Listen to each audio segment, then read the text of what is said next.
All India organisation of chemists and druggists के आह्वान पर 20 मई 2026 को देश भर में आयोजित एक दिवसीय राष्ट्रव्यापी बंद को बिहार सहित पूरे देश के केमिस्ट और ड्रगिस्ट समुदाय का व्यापक समर्थन मिला। Bihar chemist and druggists association के नेतृत्व में राज्य के सभी जिलों में दवा दुकानदारों ने स्वेच्छा से अपनी दुकानें बंद रखीं और आंदोलन को सफल बनाने के लिए जनसंपर्क अभियान चलाया। पोस्टर, काली पट्टी और जन जागरूकता कार्यक्रमों के माध्यम से आम लोगों को आंदोलन के उद्देश्य से अवगत कराया गया। संघ ने कहा कि ये आंदोलन किसी व्यावसायिक हित के लिए नहीं, बल्कि जन स्वास्थ्य, दवा वितरण व्यवस्था की विश्वसनीयता और लाखों छोटे दवा विक्रेताओं के भविष्य की सुरक्षा के लिए किया गया है। संगठन ने आरोप लगाया कि अनियमित ऑनलाइन दवा बिक्री, बिना वैध लाइसेंस के दवाओं की होम डिलीवरी और ई-कॉमर्स कंपनियों की अत्यधिक छूट नीति से पारंपरिक लाइसेंसी केमिस्ट प्रभावित हो रहे हैं। आंदोलन के दौरान केमिस्ट संगठनों ने सरकार से ऑनलाइन दवा बिक्री के लिए स्पष्ट और सख्त नियामक ढांचा बनाने, अवैध बिक्री पर रोक लगाने तथा GSR 817E और GSR 220E जैसी अधिसूचनाओं की समीक्षा करने की मांग उठाई। संघ ने कहा कि कोविड-19 महामारी समेत हर आपदा के समय केमिस्ट समुदाय ने 24 घंटे सेवा देकर दवाओं की उपलब्धता सुनिश्चित की है। इसके बावजूद वर्तमान व्यवस्था में दवा विक्रेताओं के हितों की अनदेखी की जा रही है।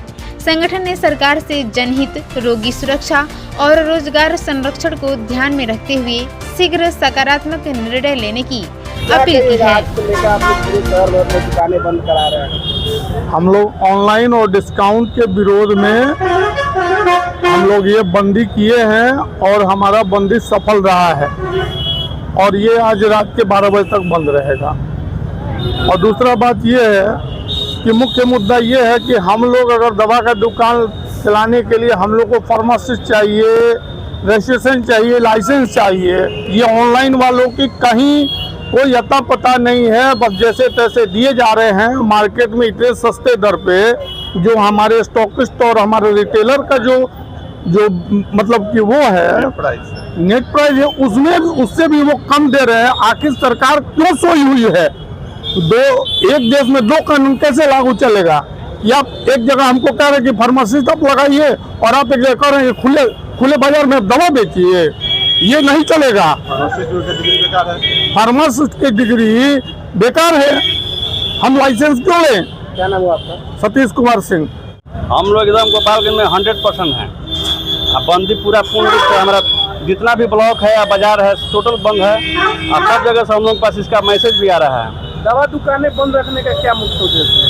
इसलिए आप लोग कारपोरेट जगत के विरोध में हम लोग बंद कर रहे हैं। कारपोरेट जगत एक समय में फ्री में मोबाइल और फ्री में सिम दिया था, आज जिसके एवज में फ्री के चक्कर में लोग मोबाइल और सिम लेते गए और फ्री में उसका इस्तेमाल करते गए। नेट को भी फ्री में दिया जा रहा था उस समय, और उस समय लोग नहीं समझे, जिसका नतीजा है कि आज पूरा टेलीकॉम विभाग जो है तो सब खत्म हो गया और आज के डेट में 2 या 3 गो पत्र बचा हुआ है। और उसी तरह से लोग दवा विभाग में भी लोग एंट्री किए हुए हैं कि नहीं इसको भी खा जाना है। डिस्काउंट को लेकर के और उसका जो मेंटेनेंस होता है उसको लेकर के इन लोगों के पास कुछ नहीं है, सिर्फ डिस्काउंट के नाम पर ये लोग बिजनेस कर रहे हैं। और हमारे छोटे छोटे जितने भी दुकानदार हैं सबको ये लोग मार कर ख़त्म कर देना चाहते हैं। और ये रात 12 बजे से बंदी शुरू हुआ है, आज रात के 12 बजे तक चलेगा। कितना असर पड़ेगा आम जनता को? दवा दुकानें बंद रहेगी क्योंकि ये तो बहुत इमरजेंसी चीज़ें होती है, दवाएं, इस पर लोग जीवित मरने का भी असर रहता है। तो क्या इससे क्या सरकार को संदेश देना चाहिए? हम लोग कोई आतंकवादी या क्रिमिनल बदमाश नहीं है, हम लोग व्यापारी हैं और लोगों की जान माल के लिए ही हम लोग अपना काम करते हैं। कोरोना काल में इस बात को हम लोग साबित कर चुके हैं। बहुत बड़ा बड़ा हॉस्पिटल जो है जिसको लोग समझते हैं कि बहुत बड़ा हॉस्पिटल है, उससे ज़्यादा जान हमारे छोटा छोटा दवा दुकानदार बचाया है कोरोना काल में। इसके लिए कोई सर्टिफिकेट की आवश्यकता नहीं है, लाखों करोड़ों लोगों का जान बचाया गया है। भले ही उस कागज में आए चाहे नहीं आए, लेकिन लोग इस बात को स्वीकार करेंगे आज भी समाज में जब जाकर के आप घूमिएगा तो। और उसके खिलाफ जो है सो इस कारपोरेट जगत की वजह से आज बहुत गलत मैसेज जा रहा है कि नहीं हमको ये लोग ख़त्म करना चाहते हैं। डिस्काउंट को लेकर के जो मार्जिन हमारे होलसेल और रिटेलर को दोनों मिला करके जितना मार्जिन नहीं होना चाहिए उससे ज़्यादा मार्जिन ऑनलाइन कहाँ से इतना दे रहा है। एक दुकान खोलने के लिए आप जो है सो 50 को नियम लगाते हैं कि आपको फार्मासिस्ट रखना है, आपको टेम्परेचर मेंटेन करना है, आपको एसी रखना है, आपको सर्टिफिकेट क्या है कि आप कहाँ तक पढ़े हैं। सारा चीज़ लेने के बाद भी आप साल में 1 बार 2 बार किसी दुकान में जा करके आप रिपोर्ट करते हैं कि आपके यहाँ कौन दवा सही है, कौन दवा गलत है। अब ऑनलाइन वाले में क्या आप जाँच करते हैं, हमको बताइए आप। आज तक कहीं कोई न्यूज़ में हम लोग नहीं देखे कि ऑनलाइन के दवा का कोई जाँच होता है, वो सही है कि गलत है कि क्या है। तो अगर आज की बंदी के बाद भी सरकार ऑनलाइन पे और डिस्काउंट पे नहीं कार्रवाई करेगी तो आगे क्या करेगा? ये अनिश्चित काल पर हम लोग, अगर ऊपर से आदेश आ जाएगा तो अनिश्चित काल पर हम लोग जाने के लिए तैयार हैं। क्या नाम हुआ आपका? हमारा नाम बासुकी नाथ सिंह हुआ, गोपालगंज से हम प्रेसिडेंट बोल रहे हैं।